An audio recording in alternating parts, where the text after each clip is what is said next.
My parents forced me to finance my sister's dream wedding while I was broke. So I bought the venue first and left them in shock. I'm a 28-year-old guy, and for as long as I can remember, I've been the responsible one in my family. I work long hours at a job that barely leaves me time to breathe, juggling spreadsheets and invoices while mentally calculating every cent I can save. I've learned to pinch pennies, skip little luxuries, and plan my life around bills, rent, and keeping the household afloat.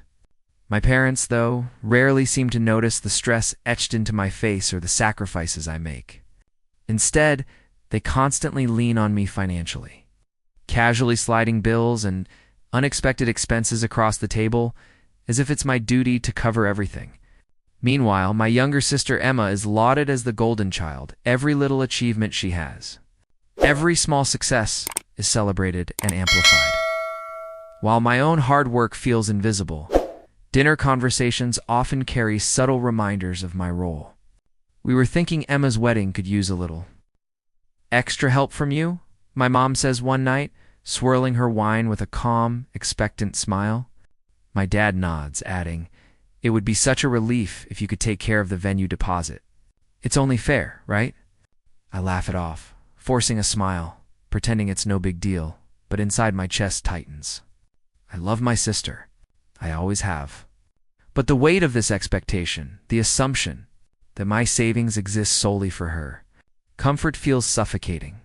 I've grown so used to this invisible balancing act that I barely notice the fatigue in my own hands or the tension in my shoulders.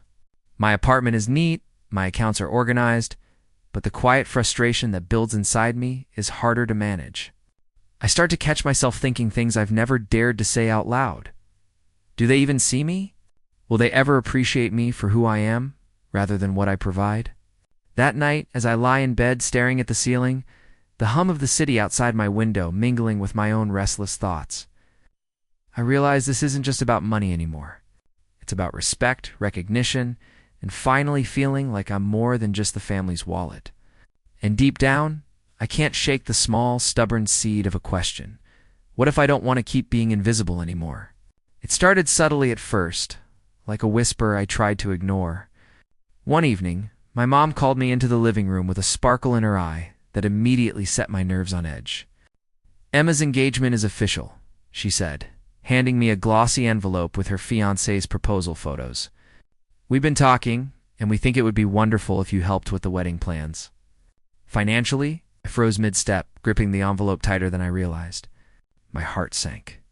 I'd known this was coming eventually, but hearing it out loud made it feel heavier.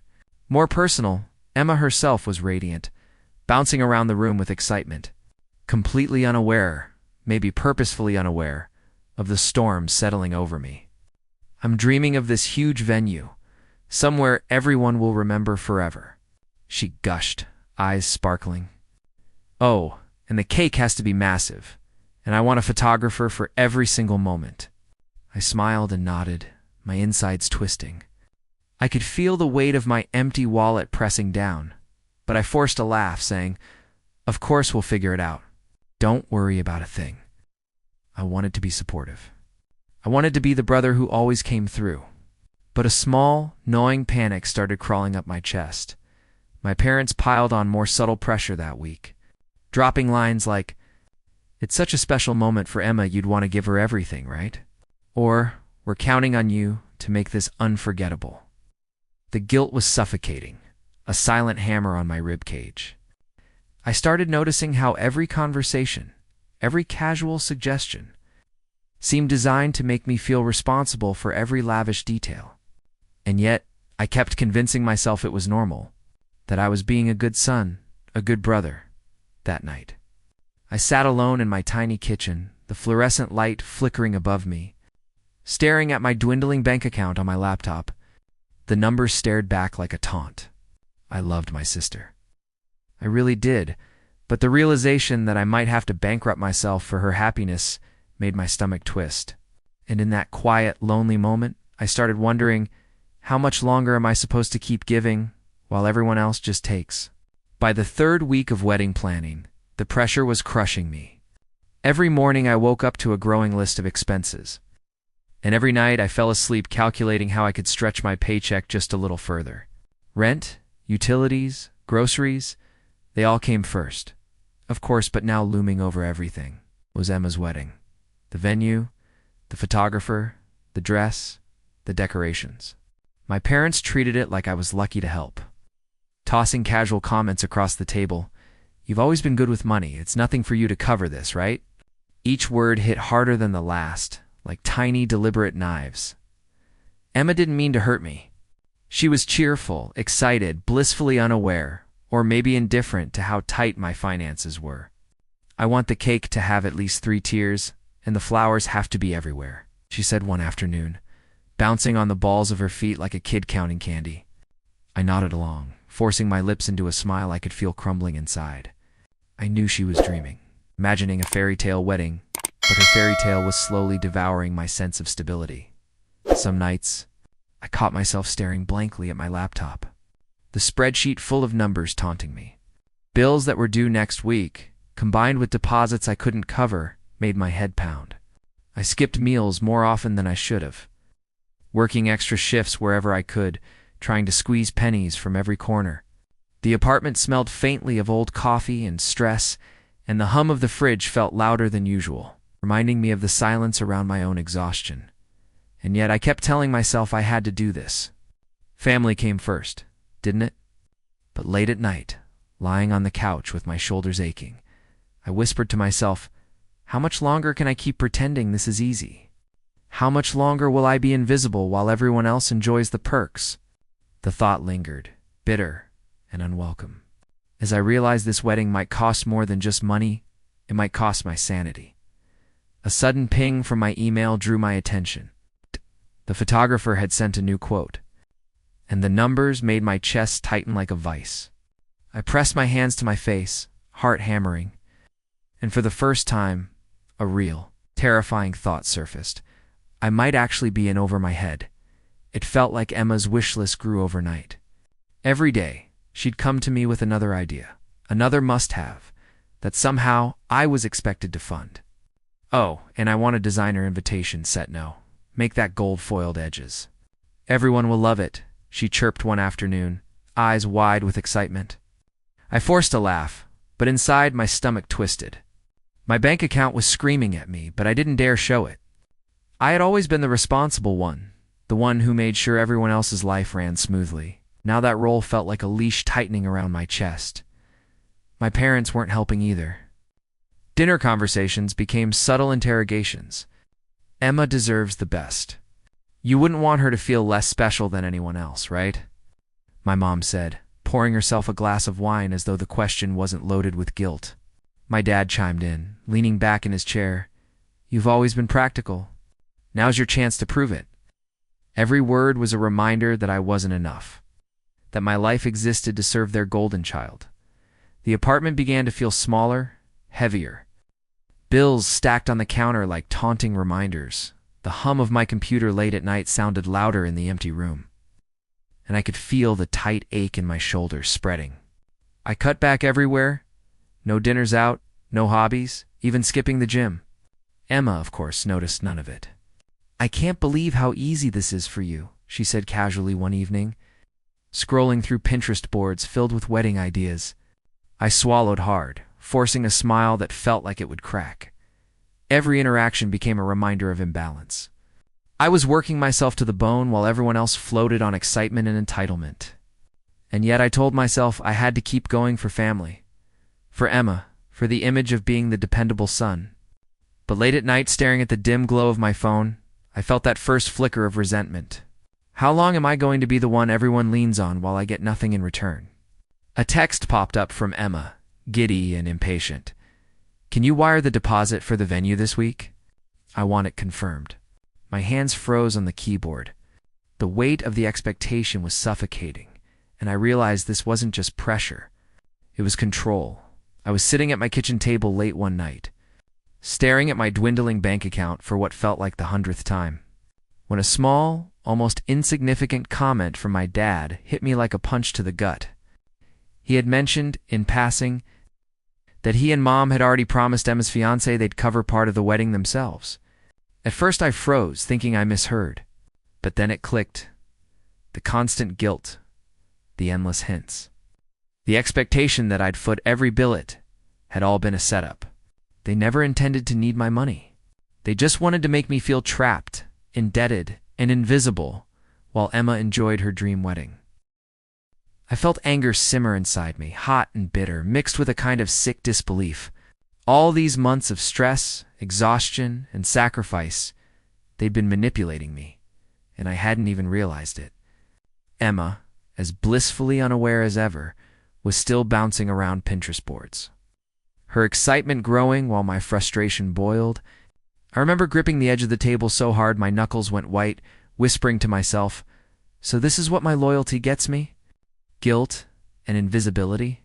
For the first time, the thought of saying no, of refusing, didn't terrify MIT thrilled me. I started imagining a way to flip the script, to finally take control instead of bending under everyone else's demands. My mind raced with possibilities, small, bold ideas that would force them to recognize me, to see my effort and my limits. I realized I didn't have to keep being their ATM, their invisible provider. I could reclaim this situation in a way that was smart, subtle, and devastatingly effective. Even as the adrenaline surged, a pang of fear lingered in my chest. What if they found out? What if Emma was hurt? But that tiny, stubborn voice in my head shouted louder, "They've been using you. And you're done playing that role?" I leaned back in my chair, the dim kitchen light casting long shadows across the room, and for the first time in weeks, I felt powerful. Not in a loud, confrontational way, but quietly, intentionally, like a storm gathering in the distance. And in that moment, the first seed of my plan took root, a thought that made my pulse quicken. I'm going to take control of this wedding, on my terms. By the following week, reality hit me like a freight train. My bank account was nearly empty, credit cards maxed, and I had sold nearly everything I owned that wasn't nailed down just to keep up appearances. I was exhausted, bones aching, head pounding, stomach tight from skipped meals, yet the wedding pressure hadn't let up. Every call from my mom was laced with guilt. Emma deserves the best. You don't want her to feel disappointed, do you? Even Emma's bubbly voice, asking casually about cake tiers or flower arrangements, felt like a hammer striking my chest. I remember one night sitting on the floor of my apartment, fluorescent light flickering above me, surrounded by stacks of unopened bills. The hum of the refrigerator sounded louder than ever, and my own heartbeat felt deafening in the silence. I stared at the empty wallet in my hand and thought, how did I let it get this bad? My pride and sense of duty had pushed me here, and now I was scraping the bottom, financially and emotionally. I felt trapped, invisible, and utterly expendable. Sleep offered no relief. I'd wake in cold sweats, visions of Emma's perfect wedding twisting into nightmares of my own failure. I even considered walking away, packing a bag, and disappearing for a week just to breathe, just to feel like myself again. But the thought of letting my parents down or worse, disappointing Emma, kept me rooted to the spot, a prisoner of my own loyalty. And yet, in the midst of that despair, a stubborn flicker of defiance sparked inside me. The anger I had felt earlier now transformed into clarity. I can't keep being their puppet. They think they can control me with guilt and manipulation, but I have a choice. My hands clenched into fists, my mind worried with possibilities, and I realized something important. I wasn't powerless. I could fight back, silently, strategically, without them ever seeing it coming. As I stared at my laptop, running numbers again despite the fatigue, an idea began to form. A dangerous, bold idea, but maybe the only way to reclaim my dignity. What if I flipped the entire wedding plan on its head? What if I took control before they even realized it? I started moving in silence. Late at night, I scoured wedding venues online, comparing prices, reading reviews, and quietly plotting my move. The adrenaline coursing through me was a mix of fear and exhilaration. This was the first time I felt like I had real power in months. I called one venue under the guise of a generic inquiry, negotiated a deal, and made a deposit all without a single parent or sister knowing. I kept the email confirmations tucked in a hidden folder. my hands trembling slightly as I clicked send on the final payment. Every step felt illicit, yet thrilling. Like I was reclaiming a part of my life that had been held hostage for too long. My apartment, once a place of despair, now buzzed with the quiet excitement of my secret. I imagined the look on my parents' faces when they realized I had taken control without their guidance or their manipulation.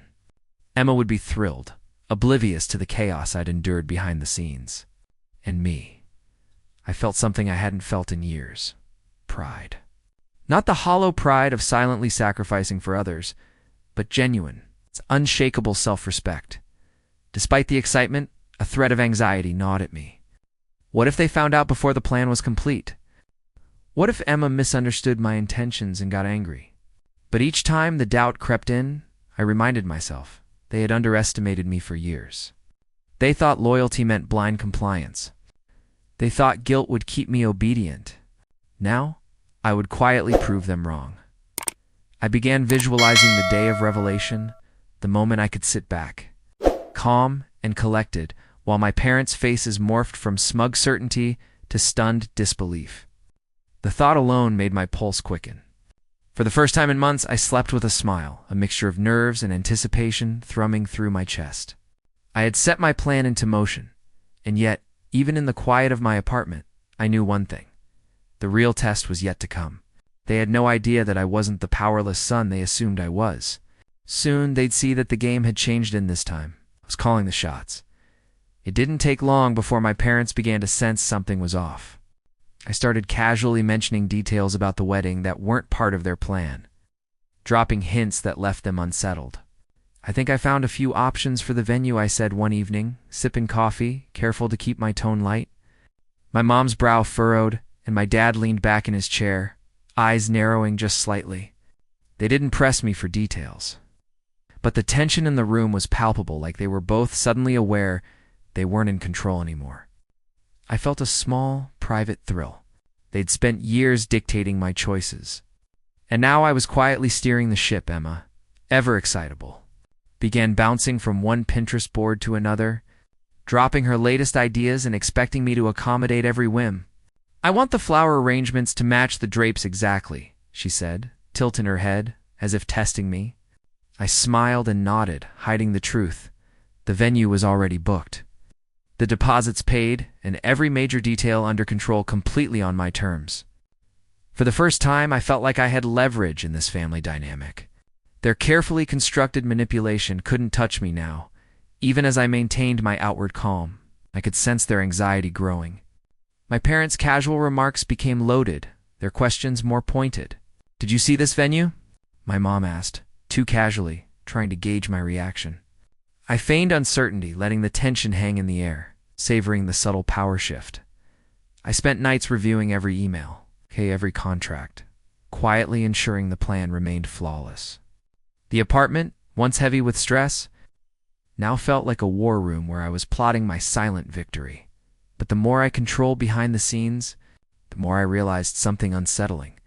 The real test wasn't just executing the plan, it was enduring the growing pressure from parents and sister, all while keeping my calm. How long could I keep them guessing before someone caught on? The closer we got to the wedding, the more the tension in the house became unbearable. Every casual question from my parents felt like an interrogation. "Have you looked into that photographer we suggested?" my dad asked one evening, trying to sound nonchalant. I shrugged, smiling faintly, keeping my cards close. Inside, I was bursting with anticipation. I already had the venue secured, every major detail locked in. The thought of watching their faces when they finally realized they had no control made my chest tighten with excitement. Emma, completely oblivious to the battle behind the scenes, continued to gush over ideas and Pinterest boards. "I really want a harpist at the entrance," she said dreamily, and I nodded along, hiding the fact that the deposit was already made and every last detail confirmed. For the first time in months, I felt truly in command. I had spent sleepless nights, sacrificed everything, and now I held the upper hand. They thought I was scrambling like before, but I was calm, collected, untouchable. The subtle shift in my parents' demeanor was the sweetest part. My mom's eyes flicked nervously toward me when I mentioned the venue vaguely. My dad cleared his throat more than usual, and I caught him glancing at Emma as if asking for her input to reassure himself. I felt a thrill running down my spine. They were realizing that their usual tactics, guilt, pressure, manipulation weren't working this time. Even as the excitement built, a flicker of doubt crept in. What if they somehow discovered my plan early? What if Emma got upset and misunderstood my intentions? I shook the thought off. This was my moment, and everything had been meticulously arranged. And then, text came from the venue manager, confirming the final arrangements, dates, deposits, and special requests, all locked in. My hands hovered over my phone, my pulse quickening. The reveal was imminent, and soon my parents would see exactly who had been in control all along. The day I finally told them felt surreal. I invited my parents and Emma into the living room, under the guise of casually updating them on wedding progress. My palms were sweating, but my voice was steady. I went ahead and confirmed the venue, I said, letting the words hang in the air. Their faces froze. Mom's mouth slightly open. Dad's eyes widened. I felt a rush of vindication. Emma blinked, confused. Wait. What do you mean confirmed? Thought we were still figuring it out. I leaned back in my chair, the hum of the apartment fading as their shock settled over the room. Yes, I said calmly. I booked it, paid the deposit. Every major detail handled. Silence followed, thick and heavy, punctuated only by the faint ticking of the wall clock. I could see it, the dawning realization that the person they'd underestimated, the one they'd tried to guilt and manipulate for months, had been in full control the whole time. My parents stammered, trying to process the reversal of power. But we thought 'em as dreams, my mom began, voice wavering. Dad opened his mouth, then closed it, realizing that any attempt to regain control would be futile. Emma's confusion slowly shifted to awe, her excitement bubbling as she glanced at me. You did all this? Without us? She whispered. I nodded, a small, satisfied smile tugging at my lips. I let them sit with the shock, letting the tension stretch, savoring every moment. For the first time in years, I felt respected, powerful, and visible, not just the family's default provider. And while I'd executed my plan without confrontation, the silent message was clear. The days of being invisible were over. But even as relief washed over me, I knew this was only the beginning of a new dynamic. My parents' shock was just the first ripple in a family they'd assumed they controlled. How would they handle the fact that I had finally set boundaries in, that I might never go back to being just the responsible son again? The days after the reveal were surreal. My parents were quieter than usual, hovering around the edges, clearly unsure how to interact without trying to control me. Mom would glance at me across the room, lips pressed together like she was holding back a lecture she had no right to give. Dad kept muttering under his breath, frustrated, while Emma bounced from one excitement to another, her confusion giving way to genuine gratitude. For the first time, I saw her noticing the effort it took to pull all of this off, the sleepless nights, the financial juggling, the silent stress. Conversations shifted subtly. My parents no longer made casual demands or guilt-tripping comments. They tested me once or twice, with pointed questions about the cake or the florist. But I stayed calm, deliberately neutral, letting them feel the frustration of not being in control. Emma, still unaware of all the behind-the-scenes work, kept thanking me, throwing little hugs and smiles my way, and for once, I allowed myself to enjoy the warmth without feeling drained. I noticed the subtle psychological shift, too. The unspoken power balance had changed. They had assumed I would bend, that my loyalty would keep me trapped, but now they were learning that boundaries were real, that I had limits, and that those limits would be enforced. I felt a strange mix of triumph and relief, finally. Respect wasn't something I had to beg for. It was being earned through action, and yet, kept some details to myself, savoring the quiet revenge. No loud confrontations, no shouting matches. The knowledge that they had underestimated me for years, and now they had no choice but to acknowledge my control. My parents had no leverage, and Emma's happiness was intact, but the lesson had been set. I realized that being responsible didn't mean being invisible anymore. The dynamic had shifted, and they knew it. Now, it was my family who had to adjust to me, not the other way around.